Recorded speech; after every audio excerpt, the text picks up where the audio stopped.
అందరికీ నమస్కారం. ముందుగా పెద్దలు విశ్వప్రసాద్ గారికి నమస్కారం, రాణా గారికి, రవికిరణ్ గారికి, బండి సంజయ్ గారికి. మిమ్మల్ని రీల్స్లో ఎక్కువ చూస్తుంటాను. అట్లాగే రోషన్, సాక్షి ఇద్దరికి మనస్ఫూర్తిగా నా అభినందనలు, శుభాకాంక్షలు. హర్ష గారికి, దర్శకులు శశి గారికి, అట్లాగే మారుతి గారికి. నేను 30 ఏళ్ల క్రితం ఒక పాట రాశాను బొంబాయి ప్రియుడి సినిమాలో. ఘంటసాల ఉండేవాడు ఇంటి ముందరే అని రాశాను.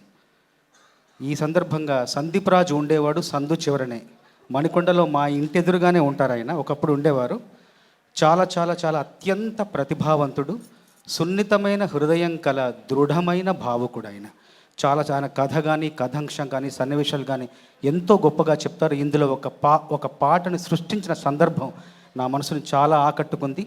ఈ పాట రాసింది మారేడుమిల్లిలో.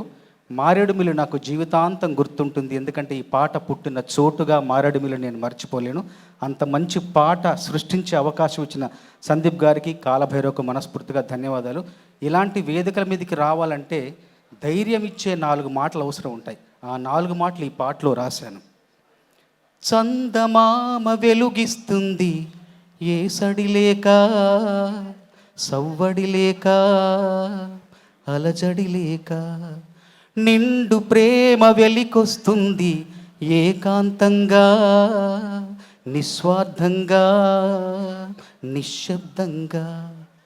పువ్వుల్లోనా ధ్వని ఉంటుందా, రంగుల్లోనా ధ్వని ఉంటుందా, శ్వాసల్లోనా ధ్వని ఉంటుందా, ప్రాణంలోనా ధ్వని ఉంటుందా, ప్రేమల్లోనా.